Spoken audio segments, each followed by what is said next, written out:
I have a question here from our Zoom. Bakit po importante ang KPI or Key Performance Indicators? Yes, KPIs po are your measurement. Doon nyo po, one of the biggest measurement of your business is syempre yung sales. Okay? Sales. It's the, kung maraming benta, ibig sabihin, you're probably doing something right. But at the same time, hindi po lahat ng KPI ay yung peso sign. Hindi po lahat, or dollar sign if that's your denomination of the currency that you're using. It could also be units sold. Baka naman po mataas ang pesos pero po ang per unit is very small because you've discounted so much. Okay? Or it could be that your food cost or your product cost is very high. That's a KPI po. You need to control those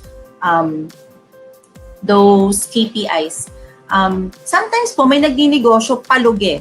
That's the reason why we insist on the KPI. That's your metric. Mayroon po nagninegosyo, ibibenta ng 100 pero ang puhunan po ay 75 pesos. So, barely anything is left to use. That's why KPIs are very important. And at the same time, as I said earlier, hindi po lahat ng KPI or metric is based on your sales or on your revenue. It could also be employee salary. Yeah, that's a KPI. It could be the number of days that your product is finished. That's a KPI. And if you can control those things that will have an impact on your business, the better. You wouldn't believe it. Yung mga restaurants, yung mga tenants po sa mall, meron po yan silang kinokontrol na cost per square meter. And it's a whole lot of numbers in one screen, but there's a cost per square meter. There's a revenue per employee, you wouldn't believe it. There's a revenue per square meter of space that you occupy. There's sa mga hotels po, there's occupancy. That's important. So, hindi lang po puro pesos ang measurement. What you can control, what you can measure, you can control. Okay? So, it's very important po. In business planning, what are the strategies needed to make it successful in the market?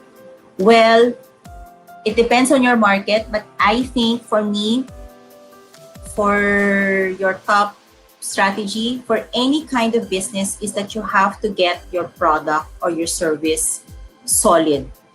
I don't want to use the word quality kasi po may mga products na hindi naman po talaga pang premium, di ba? Meron po pang masa, pang middle class, pang upper economic class. So, I want you to be sure about your product.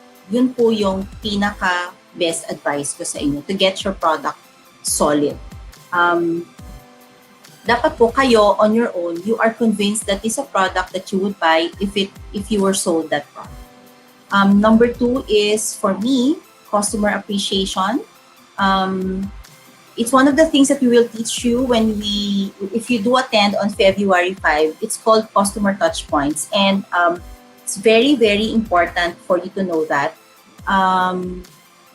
So product, customers, and number 3 is your you have to get down to the numbers, because ang totoo po niyan, business is all about money. That's really it gets down to it. When you get down to it, it's about, did you earn money? Because a business is meant to bring you revenue, bring you profit.